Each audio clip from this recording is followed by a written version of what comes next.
Antes de pasar, ¿no es cierto?, al estudio, vamos a hacer lo que son los avisos. Sabemos, ¿no es cierto?, que todos los miércoles tenemos nuestra reunión de oración, así que, como siempre, están cordialmente invitados para que puedan participar. Es importante que estemos orando como iglesia. También está el Ministerio de Ayuda, ¿no es cierto?, donde se aceptan aportes voluntarios para poder ayudar a las personas que quizás tengan alguna necesidad, así que también eso es bueno. Está la reunión de hombres, que es este sábado ya. Está muy interesante, seguimos, ¿no es cierto?, estudiando la medida de un hombre.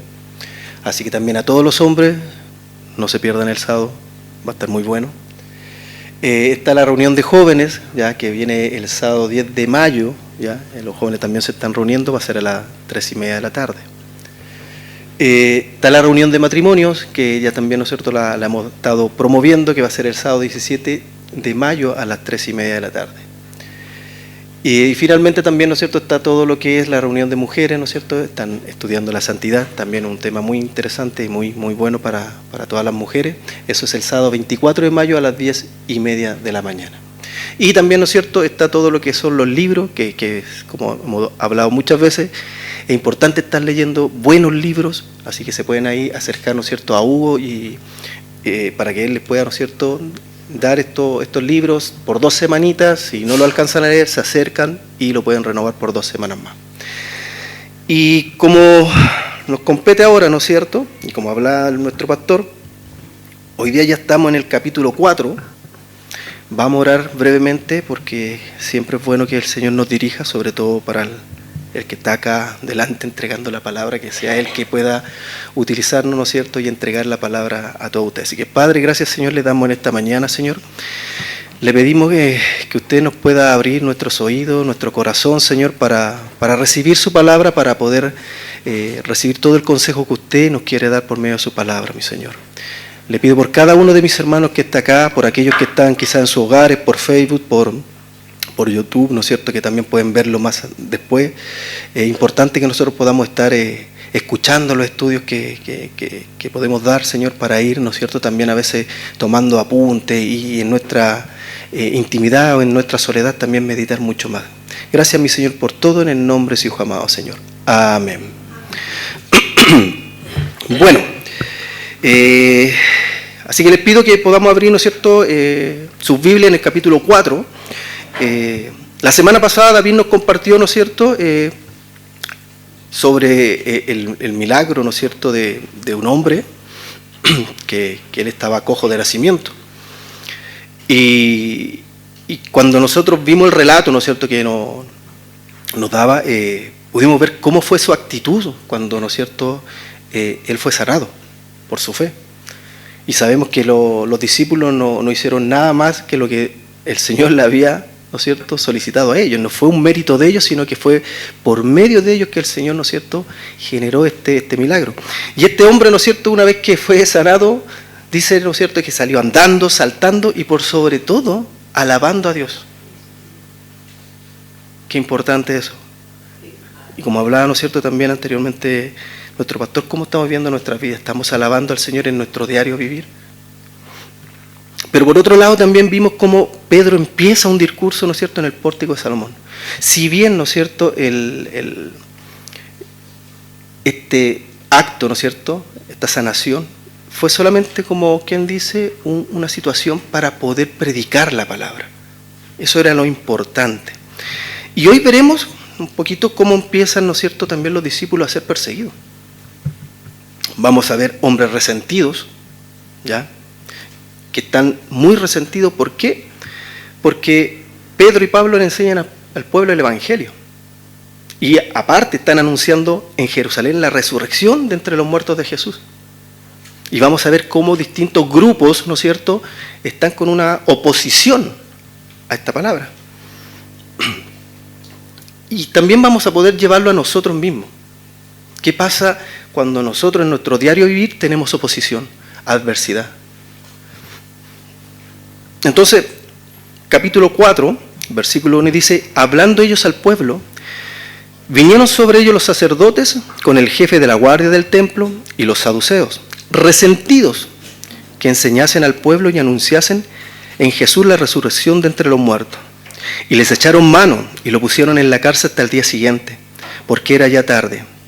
Pero muchos de los que habían oído la palabra creyeron, y el número de varones era como 5.000. Acá podemos ver nuevamente muchos de estos grupos que nosotros cuando vimos Marcos, ¿no es cierto?, pertenecían a lo que era el concilio, ¿vale?, de la nación de los israelitas. Ahora, este concilio era como una especie de gobierno interno, ¿ya?, para que se entienda. Y dice, ¿no es cierto?, que venía el jefe de la guardia del templo, fuera, ¿no es cierto?, de los saduceos y los sacerdotes. Y este era como, quien dice, la fuerza policial del templo, como quien resguardaba el templo, ¿no es cierto? ¿Y qué hicieron? Vinieron para poder arrestar a Pedro y a Juan.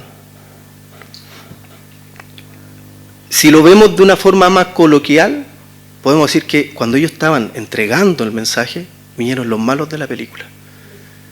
Y la idea era poder generar un miedo. Esa era la idea de ellos. Y dice claramente que eran resentidos. Y claramente eran resentidos, sobre todo porque dentro del grupo estaban los saduceos. Y nosotros sabemos, ¿no es cierto?, que ellos eran resentidos porque ellos tenían una particularidad bien especial. Ellos no creen en la resurrección. No creen en la vida después de la muerte. Y claro, que están haciendo Pedro y Juan, están hablando sobre la resurrección de Jesús. Entonces, ellos no creían en una vida espiritual. Entonces, claramente, ellos estaban molestos. De nuevo. Ahora, si ustedes recuerdan también en Marcos, cuando lo estudiamos, ¿no es cierto?, si quieren lo anotan, es lo que yo les voy a dar, ¿no es cierto?, una breve resumen, está en Marcos 12, 18 al 27. Estos hombres fueron los mismos que trataron de tentar a Jesús con el tema de la resurrección.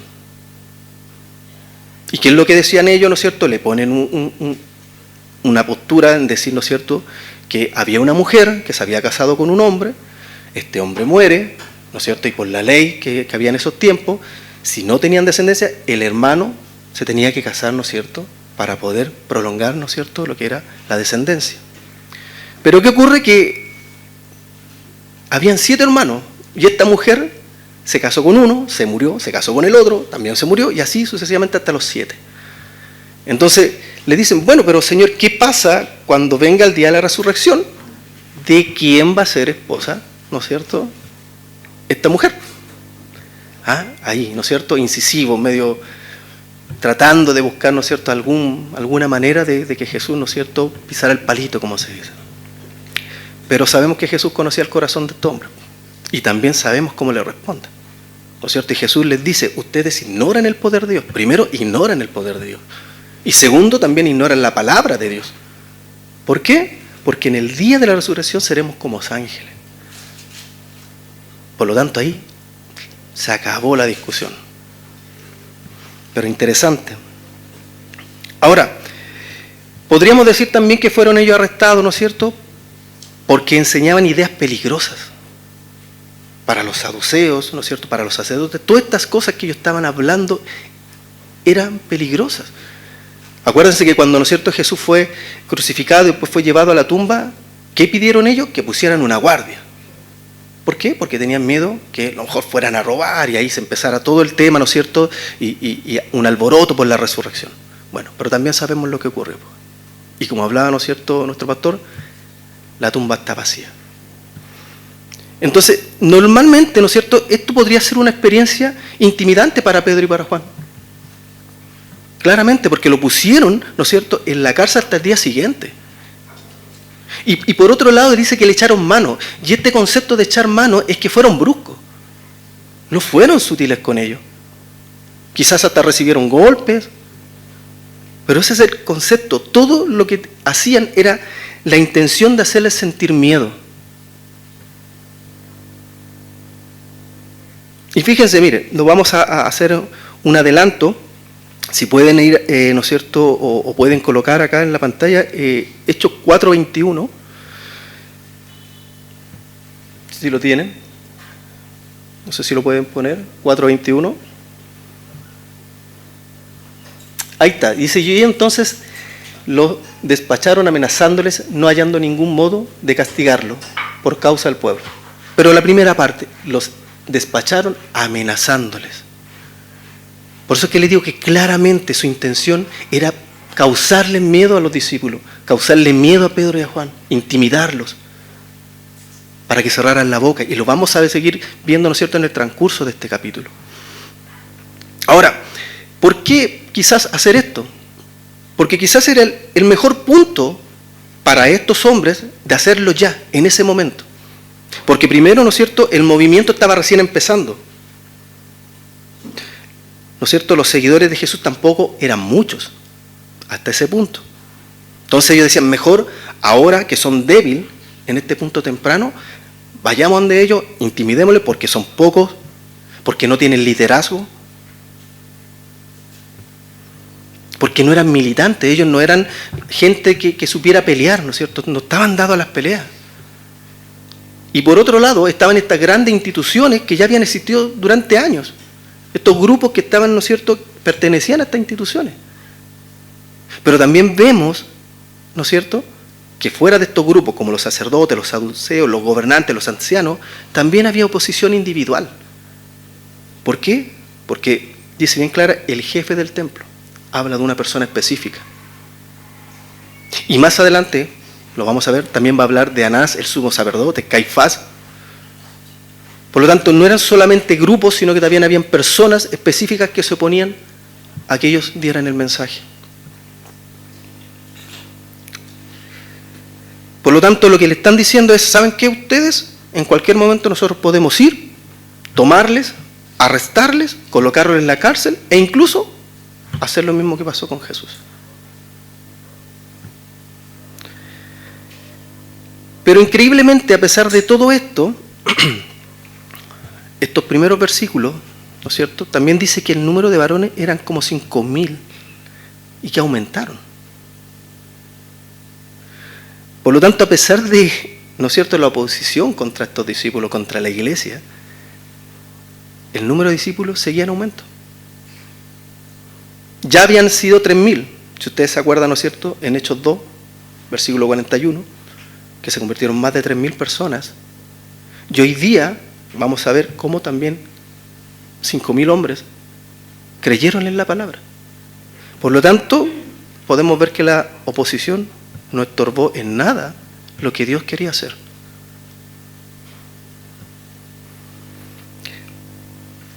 Y es importante porque hoy día nosotros no, en este país por lo menos, no tenemos persecución. ¿No es cierto? No hay una persecución contra la iglesia. Pero sin embargo, Satanás también es astuto. Y Satanás no necesariamente, como en otros países que sí ya está abiertamente declarado que hay oposición y no pueden libremente entregar la palabra y que son perseguidos, ¿no es cierto? Pero acá hay un tema de mundanidad. Fíjense cómo está la sociedad. Hay un tema de orgullo, hay un tema de egoísmo, de individualismo.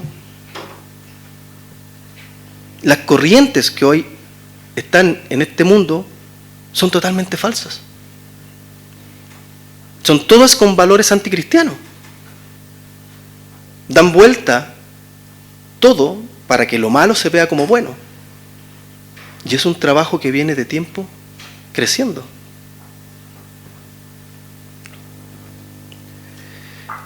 Hay que entender que un cristiano comprometido realmente siempre va a ser despreciado por el mundo.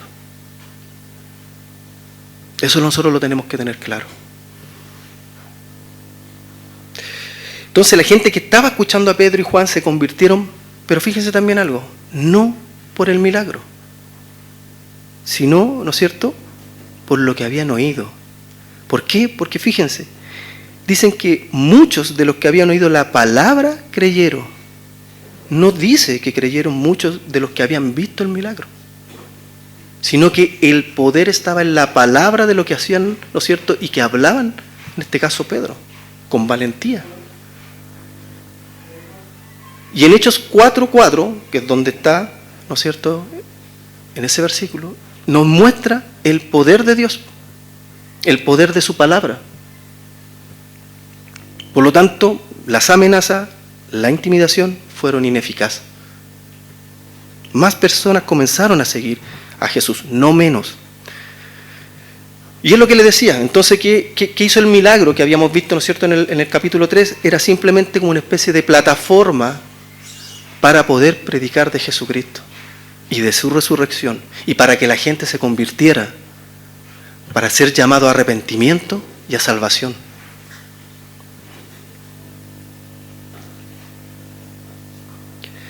Ahora vamos a ver, ¿no es cierto?, qué es lo que ocurre al día siguiente con Pedro y Juan, estando también en el Sanedrín. Y dice el versículo 5, dice que aconteció al día siguiente que se reunieron en Jerusalén los gobernantes, los ancianos, los escribas, el sumo sacerdote Anás y Caifás y Juan y Alejandro. Acá está lo que yo le decía. Aparte de los grupos están personas individuales. Y todos los que eran de la familia de los sumos sacerdotes. Y poniéndole en medio, le hacen una pregunta. Y le dicen, ¿con qué potestad o en qué nombre habéis hecho vosotros esto? Básicamente vemos, ¿no es cierto?, este mismo gobierno interno, ¿no es cierto?, de la nación de Israel. Como le digo, sabemos que estaban bajo la opresión de Roma, pero ellos internamente también tenían un gobierno. Ahora, se reunieron, ¿no es cierto?, y sigo insistiendo, al pensar los gobernantes, los ancianos, los escribas, grupos que tenían mucha fuerza, era solamente para poder causar intimidación. Eso es lo que ellos quieren hacer. Este grupo de líderes habían condenado a Jesús y sus discípulos lo sabían. Sabemos lo que ocurrió con ellos cuando estudiamos Marcos.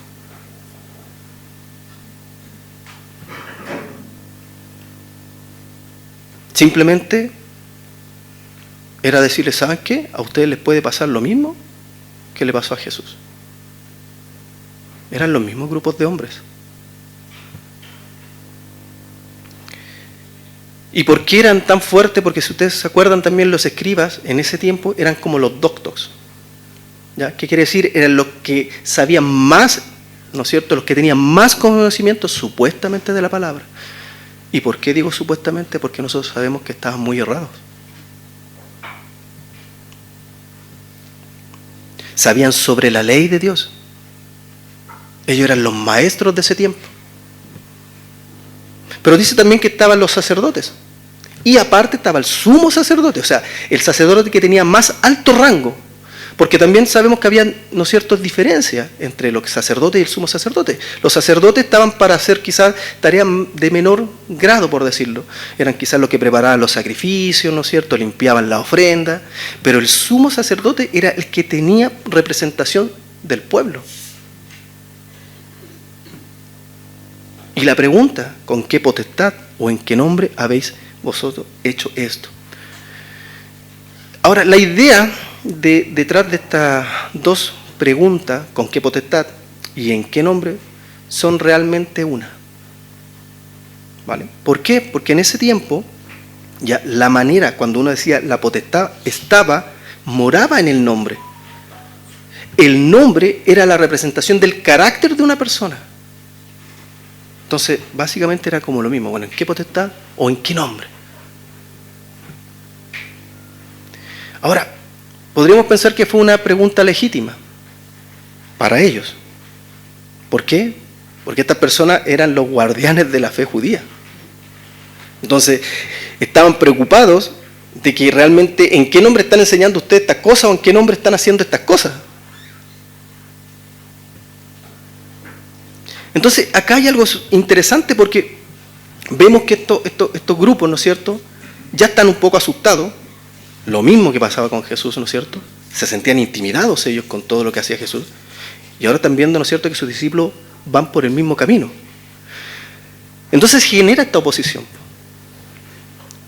Ahora, eso nos hace a nosotros reflexionar. ¿Qué pasa con nuestra respuesta cuando estamos ante la oposición? ¿Cuál es nuestra postura ante la oposición? ¿Cómo debe ser nuestra fuerza ante la oposición? Algo interesante. No somos ajenos a esto hoy en día. Sabemos que hace un tiempo atrás y lo hablamos hace una semana, los jóvenes fueron a hacer su, ¿no es cierto?, evento de evangelización. Y había gente quizás muy receptiva, pero había otra gente que realmente no quería nada, o incluso los cuestionaban. Por lo tanto, si nosotros hemos creído en Dios y estamos dispuestos a vivir una vida para Dios y de llevar el Evangelio, vamos a encontrar oposición en nuestra vida. Y no solamente con el mundo, porque muchas veces la oposición está cerca, en nuestra misma familia. Y la familia se divide. Con nuestros hijos, nuestros hermanos que quizás todavía no están en la palabra, padres, primos. Entonces debemos entender cómo vamos nosotros a actuar. Mire, en Hechos 14, 22, dice, confirmando los ánimos de los discípulos, exhortándoles a que permanecieran en la fe y diciéndoles, es necesario que a través de muchas tribulaciones entremos en el reino de Dios. Entonces cuando nosotros pensamos, o cuando hay personas que dicen, no, o creen, mejor dicho, que cuando uno es partícipe del Evangelio y es cristiano, vamos a tener una vida normal y súper, no sé, vamos a estar flotando en el aire. No es así. Nosotros vamos a tener igual nuestros temas personales y aparte de eso vamos a recibir oposición de la gente que está. Porque sabemos que esa gente no quiere saber nada de Dios. Y quizás nosotros vamos a ser retrógradas porque no estamos de acuerdo con muchos, por ejemplo, de los puntos que la gente cree, como en el aborto, como son los temas de los géneros hoy día. Entonces para ellos nosotros somos como del pasado, nos quedamos en el tiempo antiguo.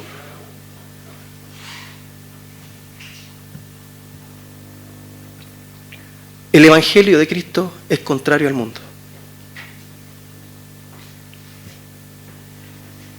Y esto lo sabían los discípulos. Mire, vamos a leer en Juan, si también me pueden acompañar ahí con la presentación. En Juan 16,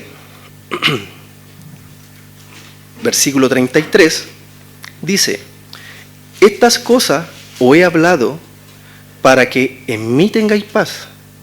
En el mundo tendréis aflicciones, pero confiad, yo he vencido al mundo. Si ven en Juan 15:20, ¿no es cierto? En Juan 15:20, dice, acordaos de la palabra que yo os he dicho, el siervo no es mayor que su señor, y si a mí me han perseguido, también vosotros os perseguirán. Si han guardado mi palabra, también guardarán la vuestra. Y en mismo Juan 15, pero el 18, dice, si el mundo los aborrece, sepan que a mí me ha aborrecido antes que a ustedes. Entonces Jesús claramente les decía a los discípulos, el mundo los va a odiar. Pero también les decía, hey, si ellos me escucharon a mí, lo escucharán a ustedes. Porque llevan el mensaje mío, llevan mi palabra. Y también es algo importante porque acá no les dice que el mundo los va a odiar a los discípulos porque no son del mundo. Nosotros sabemos que no somos del mundo. Nosotros no somos partícipes de las corrientes del mundo. Pero más allá de que fueran odiados por no pertenecer al mundo, era porque sino que el Señor lo había elegido. Eran separados de este mundo. Por eso el mundo los odiaba. Sabemos lo que produce la palabra en las personas.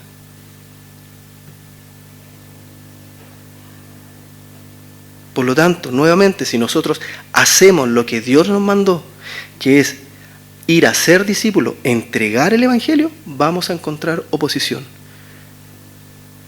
Y como les decía anteriormente, nosotros no estamos en riesgo, pero hay muchos países que sí lo están, y sabemos lo que ocurre con muchos misioneros.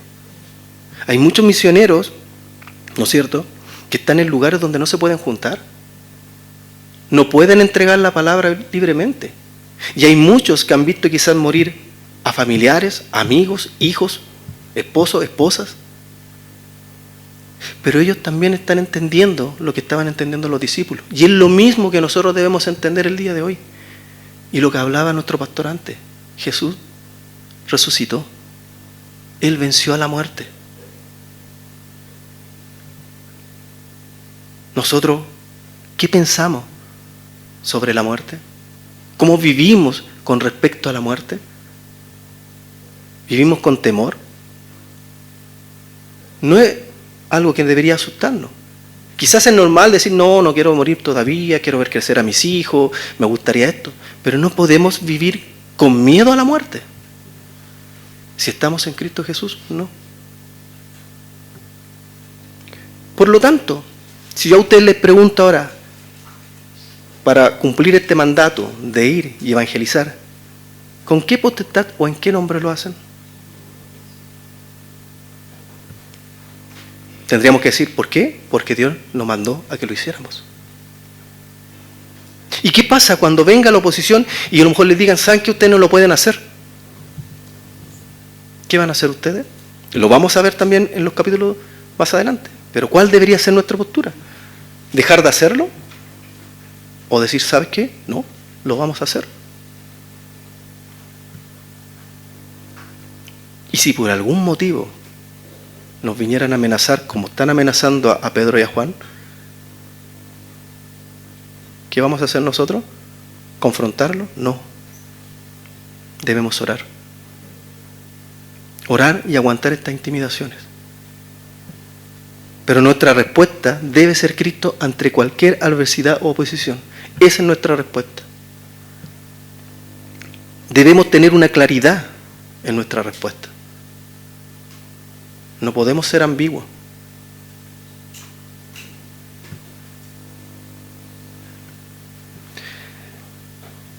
Miren, fíjense que acá yo escribí algo y decía, ¿no es cierto?, que nuestra respuesta ante la oposición debe ser la fidelidad hacia Dios y hacia su evangelio. Ahí está la respuesta. Pero ¿saben qué? Aparte de eso, debemos vivir unas vidas congruentes. Y justo también, ¿no es cierto?, nuestro pastor nos estaba hablando recién.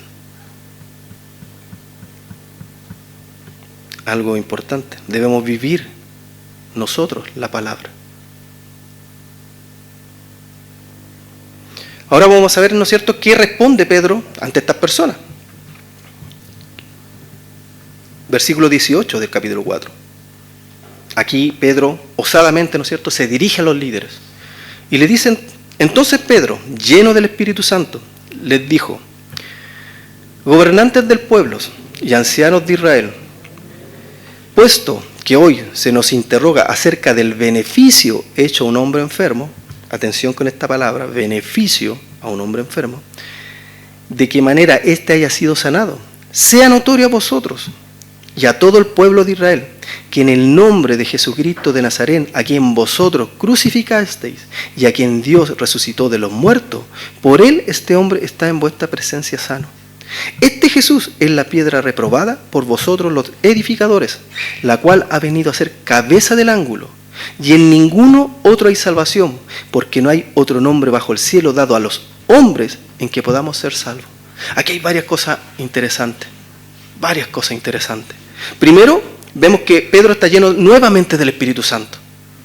Sabemos nosotros que en ese momento que Pedro se levanta, es llenado del Espíritu Santo.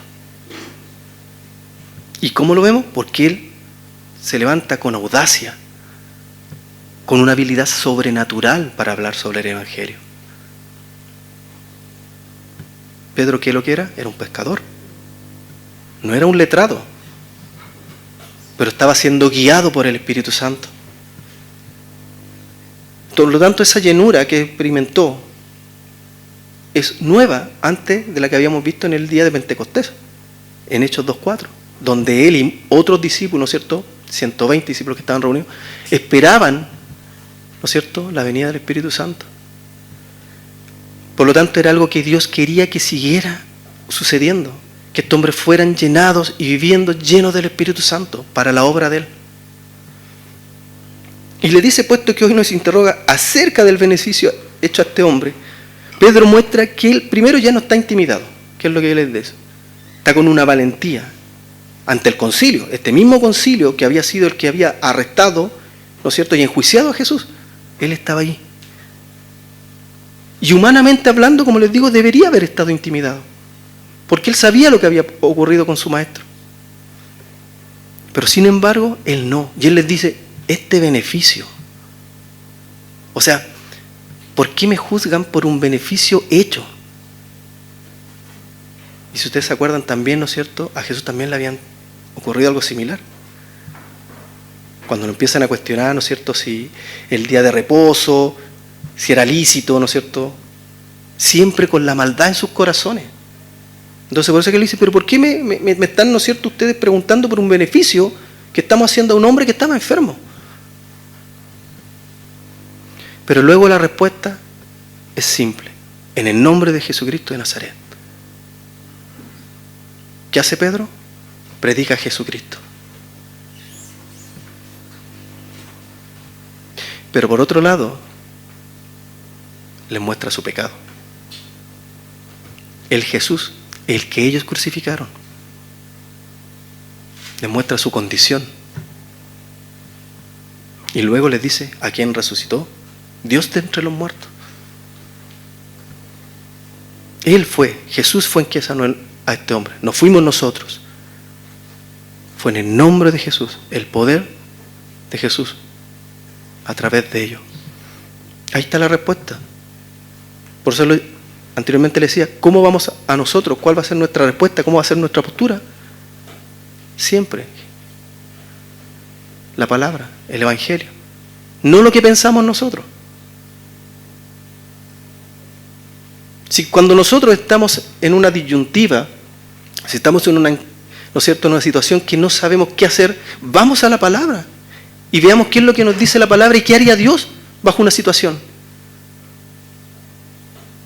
Tocaron el timbre, ay, no, dile que no estoy. Algo tan simple. Pero no estamos haciendo lo correcto. No estamos siendo congruentes con lo que dice la palabra. No estamos viviendo la palabra realmente. A veces no necesitamos de tener pecados grotescos. Porque nosotros pensamos que a lo mejor solamente los pecados grotescos son los que el Señor, no. Él nos ve en nuestro diario vivir, día a día, nuestro comportamiento, cómo actuamos con nuestra esposa, con nuestro esposo, con nuestros hijos, con nuestros vecinos.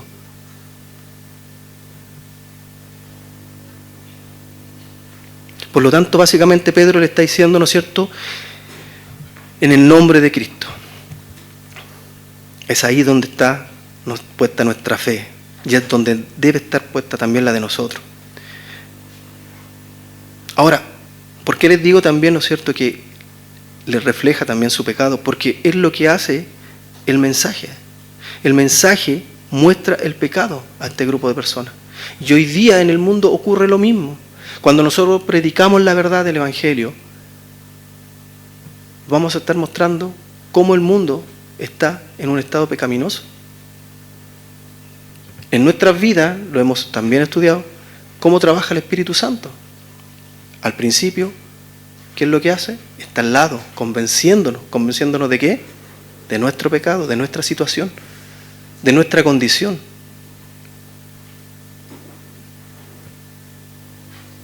Y luego le sigue hablando con la palabra, recitando el Salmo 118, 22. Es la piedra repodrada por ustedes, los edificadores, esta viene a ser la piedra de ángulo.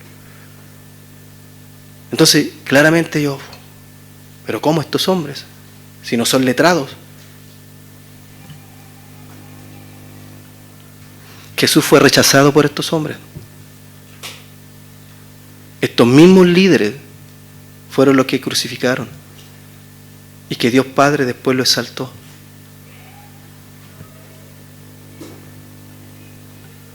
Y para rematarlos, les dice, pero ¿saben qué más?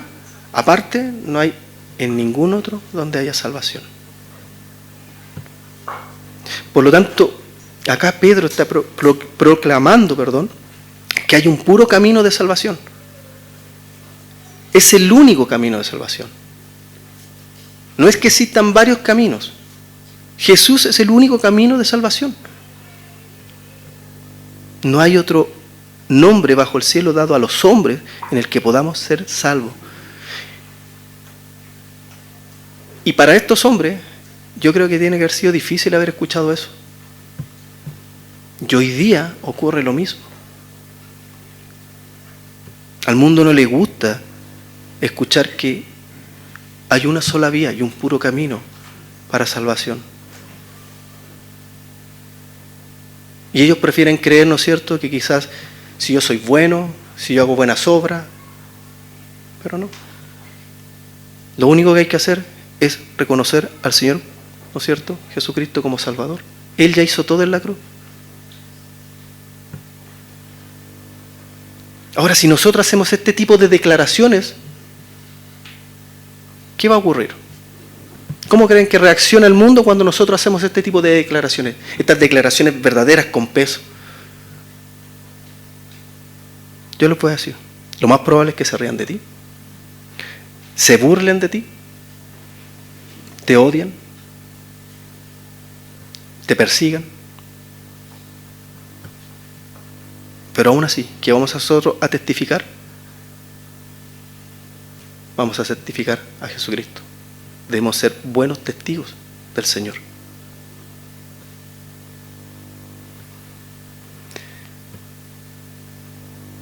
Hoy día hay muchas personas incluso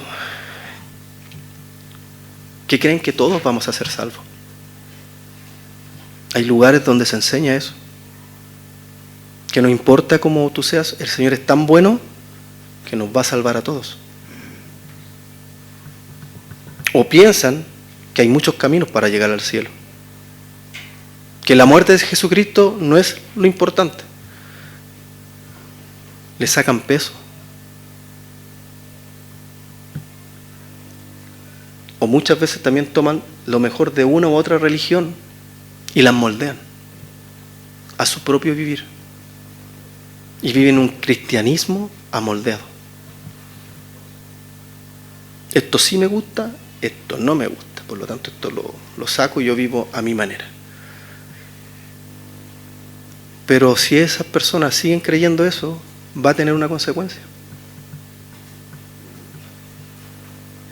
Incluso hay personas que ni siquiera creen que el infierno existe. Otras dicen que el infierno y el cielo, ¿no es cierto?, se vive aquí en la tierra. Lo que haces aquí lo pagas acá. Si eres buena persona vas a tener buenas retribuciones acá.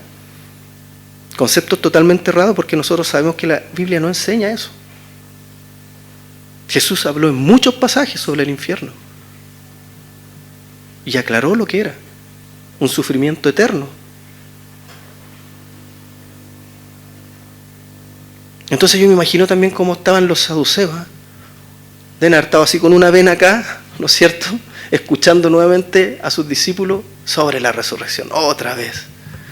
Pero piensen si no fuera así, pensemos si no fuera así, que la resurrección no fuera real.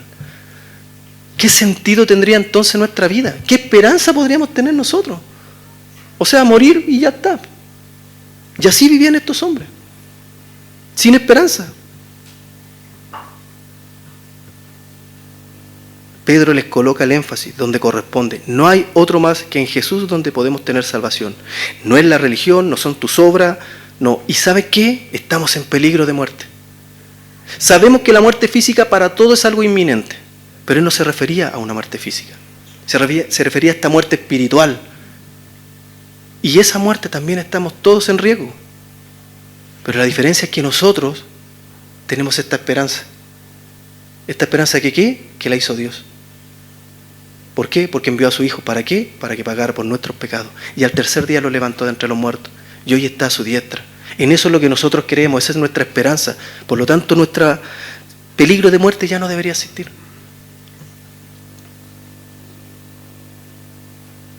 Debemos arrepentirnos y empezar a hacer su voluntad, no la de nosotros.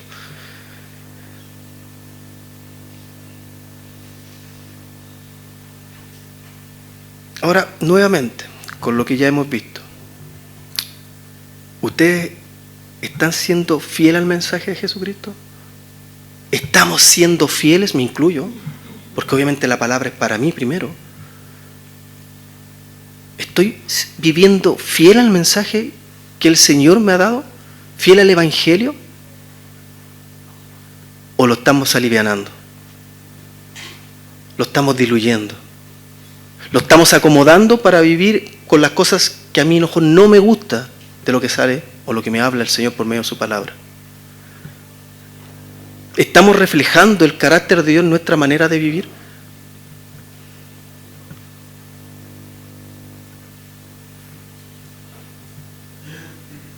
Pedro aquí está viviendo esta persecución, pero él está siendo fiel.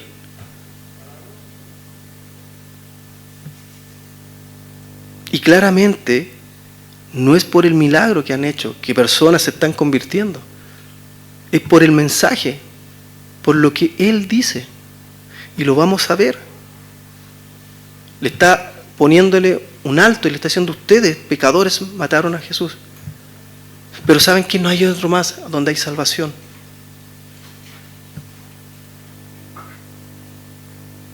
Debemos ser congruentes lo que le decía anteriormente, lo que habla el mensaje con lo que nosotros vivimos. Mire, en Filipenses 1:27 dice: pase lo que pase, solamente que os comportéis como es digno del Evangelio de Cristo. Pase lo que pase. No dice depende de, no, pase lo que pase. Lo que estemos viviendo, nosotros debemos ser dignos del Evangelio de Cristo, comportarnos como es digno del Evangelio de Cristo. En otras palabras, acá, ¿no es cierto?, Pablo dice a los Filipos: vivan de manera digna el Evangelio. Pedro era congruente con el mensaje de Cristo. Es congruente porque tiene una vida en la cual puede reflejar el Evangelio de Cristo.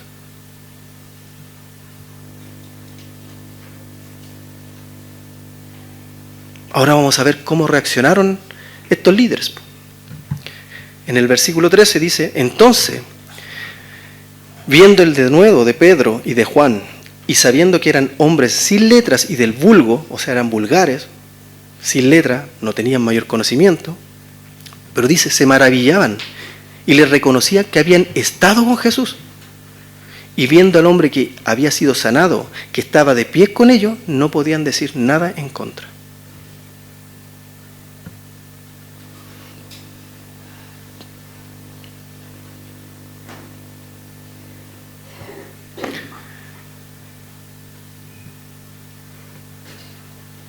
Nosotros sabemos, ¿no es cierto?, que el Señor ocupa personas sin mucho conocimiento.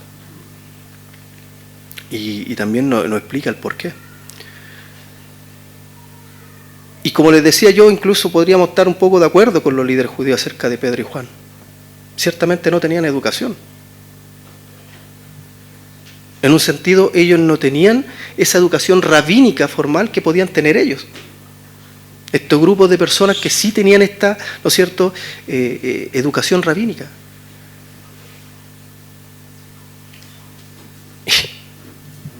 Y hace un ratito atrás conversamos con Heriberto, nuestro pastor, y justamente estábamos hablando un poco de esto, que hay personas que se jactan de títulos.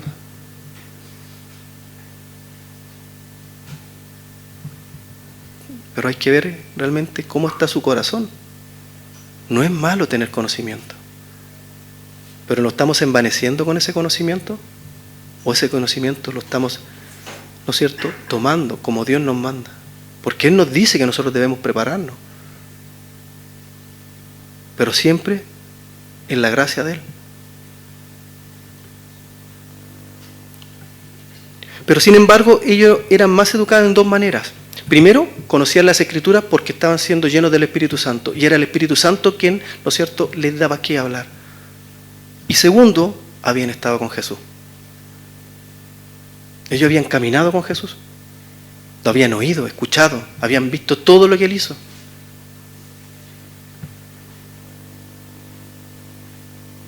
Mire, en 1 Corintios 1, 27 y 29 dice: sino que lo necio del mundo escogió Dios. ¿Para qué? Para avergonzar a los sabios. Y lo débil del mundo escogió Dios, para avergonzar a los fuertes. Y lo vil del mundo y lo menospreciado escogió Dios. Y lo que no es, para deshacer lo que es, a fin de que nadie se jacte en su presencia. Aquí está clarito lo que yo les decía hace un rato atrás. Sabemos y vemos en la historia, ¿no es cierto?, que Dios utilizó hombres que muchas veces no tenían mayor conocimiento. Pero lo importante es recordar qué tan útil soy en las manos de Dios. ¿Y con qué corazón estoy? ¿Con un corazón dispuesto? ¿O con un corazón lleno de dudas? ¿O poniendo alguna excusa? ¿O condición? Como que si nosotros pudiéramos poner condiciones a Dios.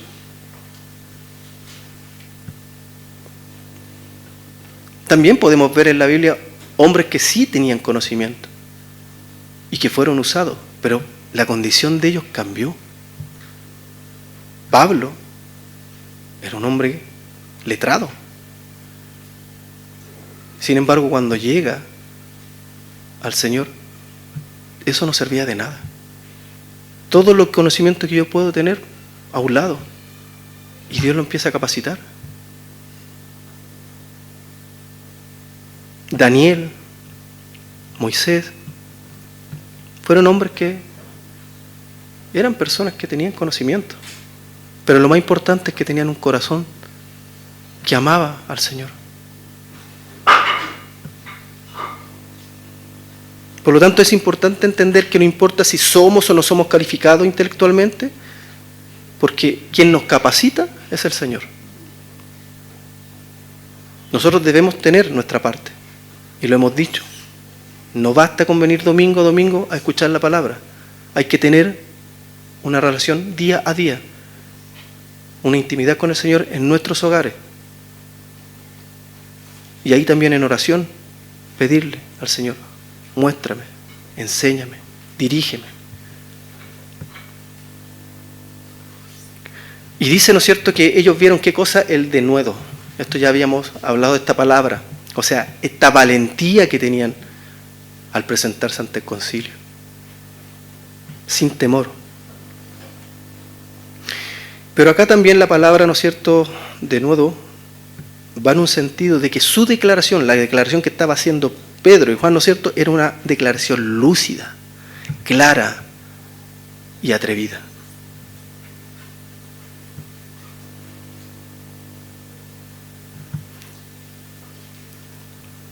Acá anoté yo y dice, textual dice, no hay ningún atributo más necesario hoy para el testigo de Cristo que la valentía del Espíritu Santo. Por eso es importante que nosotros, ¿no es cierto?, también pidamos ser llenos del Espíritu Santo, para que podamos tener esa valentía que a veces nos falta para enseñar la palabra, para compartir la palabra, para hablarle a alguien del Evangelio.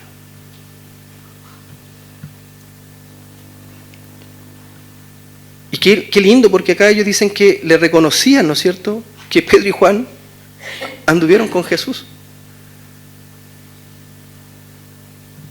¿Podrían decir lo mismo de nosotros si la gente nos ve que somos cristianos? Porque acá es fácil, acá todos nos sentamos, ¿no es cierto?, nos creemos espirituales, buenas personas, pero cuando salimos de acá, ¿cómo es nuestro 24/7? ¿Cómo estamos pensando las cosas?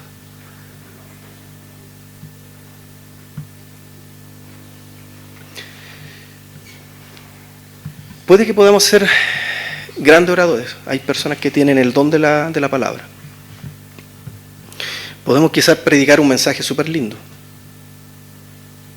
Pero ¿saben qué? Ese mensaje y esa prédica no va a tener el efecto ni el poder si nosotros no reflejamos en nuestra vida que ese mensaje que estamos compartiendo lo estamos viviendo. Yo no saco nada con decirle ama a tu hermano si yo estoy peleado con alguien. No tiene sentido. Perdona a tu hermano si yo estoy resentido. Y lo peor, que ni siquiera yo, a lo mejor voy ante una persona que a lo mejor le causé daño y le he pedido perdón.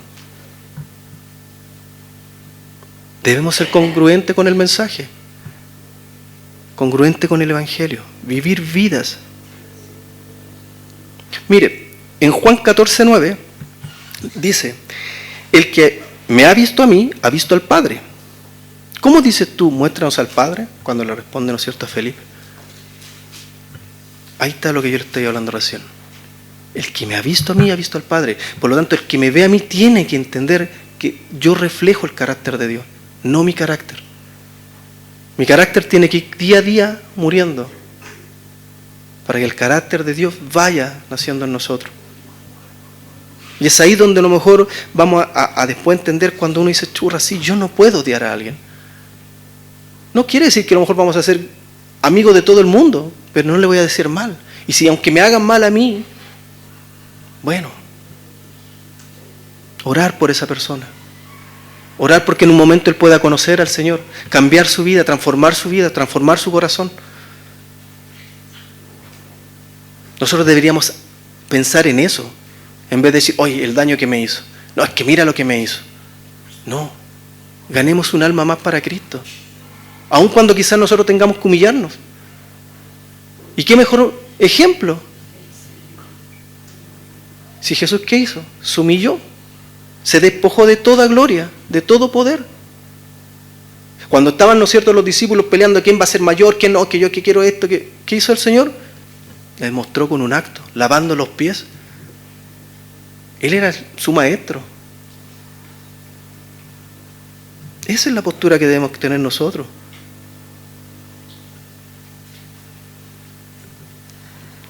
Y lo otro interesante es que claramente los líderes no hicieron nada, no pudieron refutar nada. Y eso es lo que hace el poder de la verdad. Han escuchado, ¿no es cierto?, cuando uno dice que una mentira hay que taparla con 2 mentiras. Y después esas 2 mentiras hay que taparla con 4. Y esas 4 con 8. Y así es una bolita de nieve que va creciendo, un exponencial. En cambio, cuando uno dice la verdad, puede que la otra persona a lo mejor no le agrade. Pero ¿de qué tenemos que esconderlo? De nada. Y siempre en amor también diciendo las cosas. Y créanme que este era el momento quizás, como les decía yo, para poder refutar, para poder, digamos, ellos decir, saben que no, la resurrección no, pero no podían. Fue imposible no hacerlo. Porque ellos habían puesto, ¿no es cierto?, gente. La guardia estaba ahí, sabemos cómo era la guardia romana. Y ellos se encuentran con la tumba vacía. Y la guardia no se movió y todo. Entonces no tenían cómo poder refutar lo que ellos estaban hablando. Eran personas escépticas, pero vieron, ¿no es cierto?, a este hombre que sabían que era un hombre que estaba enfermo por muchos años. Y hoy estaba de pie al lado de ellos. No tenían manera. No podían decir nada. Este milagro fue examinado por escépticos y comprobado como un verdadero milagro. No como muchos milagros que hoy día ocurren, y hay que tener cuidado, porque Dios es poderoso y hace milagros el día de hoy. Nosotros lo sabemos. Nosotros miércoles a miércoles estamos orando por gente, ¿no es cierto?, que está con algún tema, y hemos visto la respuesta del Señor a nuestras oraciones, pero en su voluntad. Pero hay muchas iglesias que hoy día llegan gente en silla de ruedas, que hacen todo un show. Y créanme que el cuerpo reacciona con la adrenalina. La adrenalina es potente, es fuerte. Y hay personas que se han levantado de la silla, pero por instantes. Y después vuelven a caer en su estado. O sea, fue un momento de emoción, no fue un milagro real. Acá no. Acá estas personas escépticas vieron el caso de un hombre. No fue momentáneo, estuvo después ahí, de pies, alabando, saltando, andando. Y, como les decía, alabando a nuestro Señor.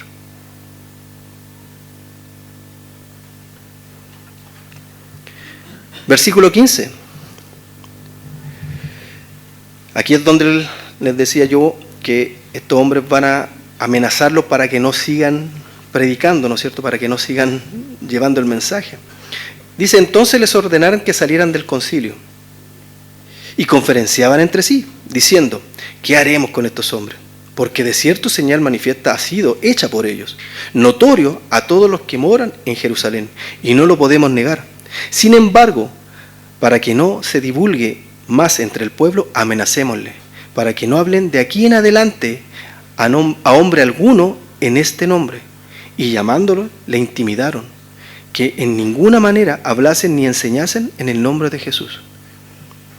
O sea, Ahí estaban como cuando nosotros vemos, ¿no es cierto?, los programas estos de cocina y después se juntan los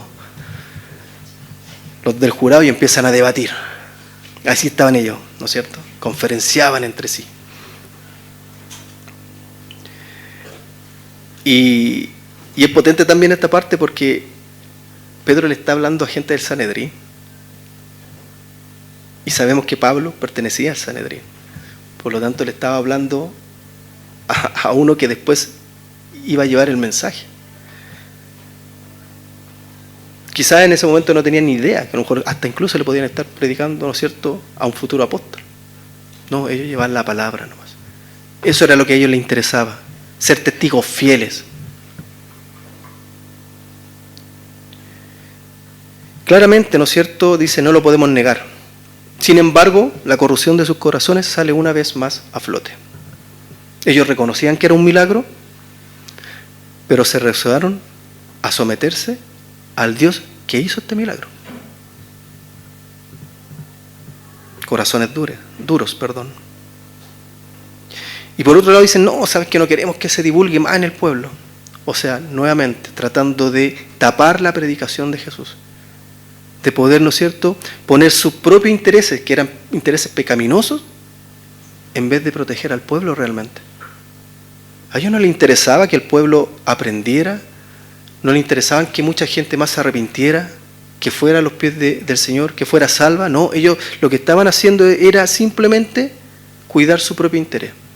Esto es peligroso para nosotros, porque pues ¿en quién van a creer? No van a creer en nosotros, van a seguir más a ellos, vamos a tener menos adeptos, va a entrar quizás menos dinero, un montón de cosas. No vamos a mantener nuestro estatus.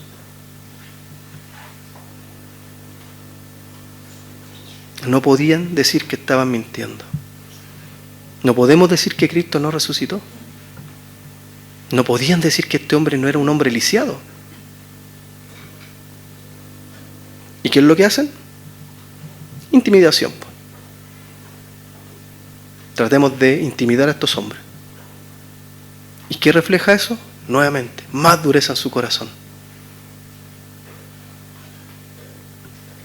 Y ¿saben qué? Efectivamente la oposición no es otra cosa que la necedad y la dureza del corazón del hombre.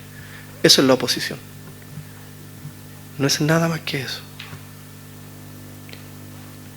Y era triste ver la condición de estos hombres, pero no es diferente a la condición de hoy, de cómo el hombre vive hoy, con dureza, con necedad, prefiriendo, ¿no es cierto?, reconocer cualquier otra cosa, pero no reconocer a Dios.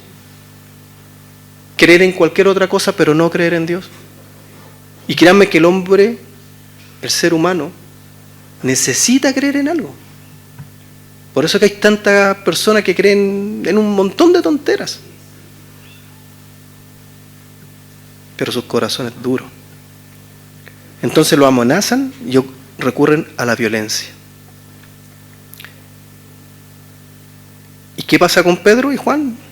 19:20 dice, mas Pedro y Juan respondiendo le dicen, juzgad si es justo delante de Dios obedecer a vosotros antes que a Dios, porque no podemos dejar de decir lo que hemos visto y oído.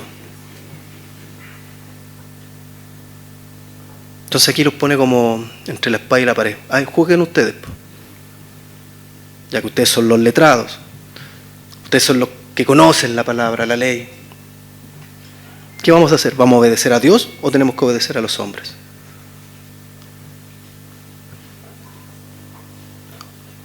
Básicamente aquí Pedro lo que hace es apelar a la verdad. Nada más. Y luego dice, nosotros no podemos dejar de decir lo que hemos visto y oído. Ellos no eran los que originaban este mensaje. Pedro no era algo que él hablara por lo que él, ¿no es cierto?, se le ocurriera. No. Sino que hablan lo que habían visto y oído.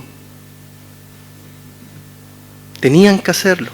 Era una compulsión del Espíritu Santo porque el Espíritu Santo lo llenó y lo invitaba a hablar estas cosas. Pero también, ¿no es cierto?, era porque Dios se lo había mandado. Hechos 1:18 que dice, pero recibiréis poder cuando hayan venido sobre vosotros el Espíritu Santo, y me seréis testigos en Jerusalén, en toda Judá, en Samaria y hasta lo último de la tierra. Me seréis testigos. Y eso es lo que estamos viendo nosotros en estos primeros capítulos, de hecho. Cómo los discípulos empezaron a ser testigos fieles, testigos confiables. Transmitieron el mensaje como testigos confiables. No le sacaron ni le agregaron. Por eso es que les digo, es importante que nosotros cuando vayamos a hablar, no prediquemos lo que pensamos. Prediquemos lo que dice la palabra. Llevemos a las personas a los pies de Cristo, para que esa palabra sea la que transforme sus vidas. Piensen una cosa, ellos ya habían vivido, ¿no es cierto?, todo un terrible suceso. Ellos habían visto, ¿no es cierto?, a su maestro crucificado. Lo vieron colgado en un madero en la cruz. Me imagino la tristeza que deben haber sentido ellos, a pesar de que se escondieron, asustados. Pero también luego lo vieron resucitado. ¿Cómo su alegría debe haber crecido? ¿Cómo esa esperanza, esa fortaleza al ver a su maestro resucitado y entenderlo? Y ese poder que fue embestido por el Espíritu Santo. Esa diferencia de ver a Pedro antes y después.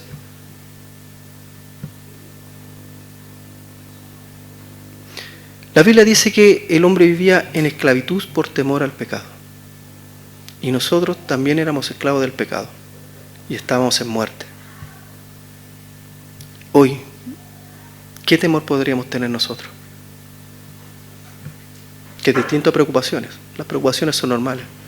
Pero ¿qué temor podríamos tener nosotros si tenemos a nuestro lado a un Dios tan poderoso, a un Dios tan amoroso y a un Dios que se preocupa de cada detalle de nosotros? Y incluso lo vamos a ver mucho más adelante, donde ellos toman los golpes como premio. Mira, aquí vamos a hacer un spoiler, ¿no es cierto? En Hechos 5, si lo buscan o lo anotan si quieren, el versículo 41 y 42 dice, y ellos salieron de la presencia del concilio, gozosos de haber sido tenidos por dignos de padecer afrenta por causa del nombre. Y todos los días en el templo y por las casas no cesaban de enseñar y predicar a Jesucristo. Ahí está lo que les decía.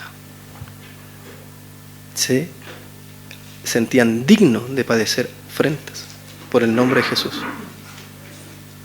Sin miedo. Y a pesar de que quizás fueron maltratados, ¿qué hacían ellos? Salían y seguían enseñando y predicando. Esa es la valentía que les daba el Espíritu Santo. Saber que la carrera todavía no terminaba. Saber que lo que Dios lo había demandado era necesario hacerlo.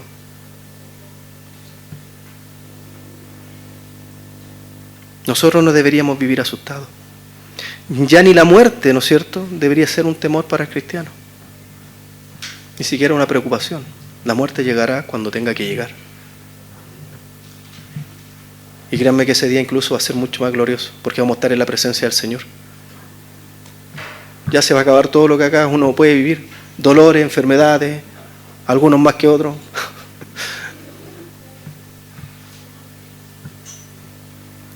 Para ir terminando, versículos 21 y 22, ¿no es cierto? Acá vemos cómo son liberados. Y sin embargo los siguen amenazando de castigo futuro. Dice, entonces ellos le amenazaron y le soltaron, no hallando ningún modo de castigarle por causa del pueblo, porque todos glorificaban a Dios por lo que habían hecho, ya que el hombre en quien se había hecho este milagro de sanidad tenía más de 40 años.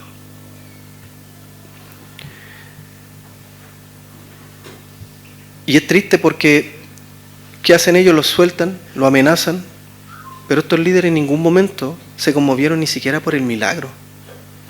Ni siquiera se alegraron por este hombre. Un hombre que llevaba años en esta condición. Es como que les dio lo mismo. Solamente estaban preocupados de lo que le iban a decir el pueblo. Eso les preocupaba. No les preocupaba la opinión de Dios, les preocupaba la opinión del pueblo. Y dice que todos glorificaban a Dios por lo que habían hecho. Claro, esta situación para ellos empezó a verse mal. Lo que habían podido lograr, ¿no es cierto?, con el enjuiciamiento de Jesús, hoy día estaba de otra forma. Hoy día la gente estaba apoyando a Pedro. Entonces, para ellos claramente se veía mal toda esta situación. Por lo tanto, preferían no enjuiciar, no condenarlos, ni siquiera, ¿no es cierto?, como dice aquí, castigarles. Pero más adelante lo van a hacer. Siempre buscando alguna situación para frenar el Evangelio, para frenar la causa de Dios. Y sin embargo, a pesar de todo esto, ¿qué hizo Dios? Más de 2.000 personas más llegaron a creer en Jesús. Pedro fue llenado con el Espíritu Santo otra vez. Pedro pudo predicar a Jesús ante los líderes judíos. Y examinadores hostiles confirmaron la sanación milagrosa. Los enemigos de Jesús fueron confundidos. Pedro y Juan fueron más valientes por Jesús que nunca. Y finalmente Dios fue glorificado. Y eso es lo que a nosotros nos debe importar cada vez que llevamos la palabra. Que Dios sea glorificado. Eso es lo importante de vivir vidas santas, de que Dios sea glorificado por nuestro vivir, por nuestro actuar, por nuestro hablar.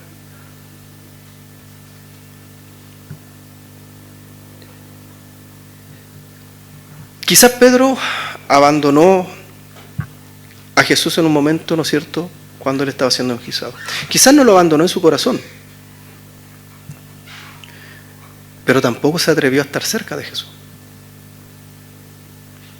Quizás él pensó en su momento, si yo me acerco a Jesús, me van a tomar a mí preso, me van a castigar a mí, me van a torturar, también voy a ser crucificado, voy a morir. Y acá ahora vemos a un Pedro totalmente distinto. Empoderado, como se podría decir, valiente. Y quizás muchos de nosotros podemos decir lo mismo. ¿No hemos renunciado a Jesús?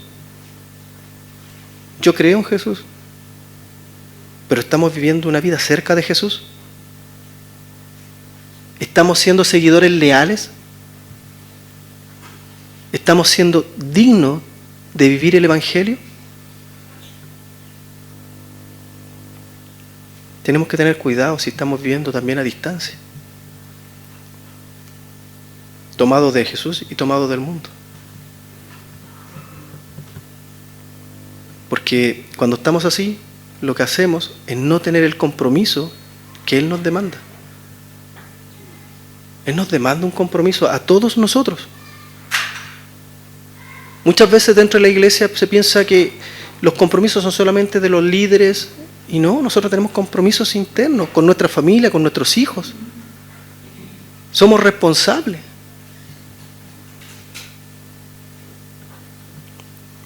Pedro, lejos de Jesús, lo negó 3 veces. Y ahora vemos un Pedro sin miedo. Y quizás, como les dije, nosotros quizás no negamos como Pedro lo hizo. Pero sí también lo estamos negando cuando no oramos, cuando no leemos, cuando no pasamos tiempo en intimidad con Él.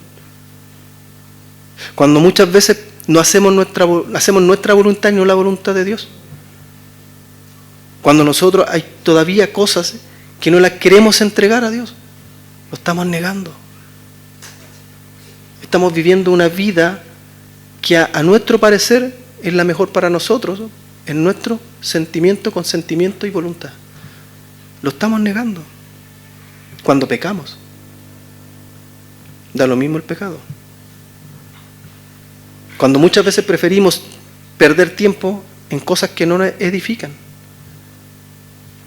Acá muchas veces se ha dicho, ¿cuántas veces uno ha intentado orar, llegas y no, estoy cansado, y sin embargo te vas a la pieza, prendes la tele, ves Netflix, y te dan la 1, 2 de la mañana, y es como que se te espanta el sueño. Y es chistoso, hay personas que llegan y dicen, pero no, ¿sabes qué? Voy a escuchar un estudio. Y a los 5 minutos estáis durmiendo. Entonces nosotros tenemos que tener cuidado. Sí, puedes a lo mejor poner un estudio y después te puedes quedar dormido, pero escucha el estudio cuando tengas tu tiempo, con todos tus sentidos puestos ahí, para que puedas meditar en la palabra, para que puedas meditar en el mensaje, de lo que Dios quiere hablarnos a nuestras vidas. Pero a veces lo tiramos con tanta liviandad. Tanta liviandad. Y como decía, ¿no es cierto?, nuestro pastor, hace poquito, 2 días atrás, viernes, estuvimos acá, alabando al Señor. Porque sabemos lo que Él hizo por nosotros. Sabemos lo que significa su muerte y su resurrección para nosotros los cristianos. Esa esperanza que Él abrió. Ese pago que Él hizo, que nosotros no podíamos pagar. No perdamos el tiempo. Vayamos a los pies de Cristo, busquémosle, atesorémosle y compartamos la palabra a otras personas. Vamos a orar.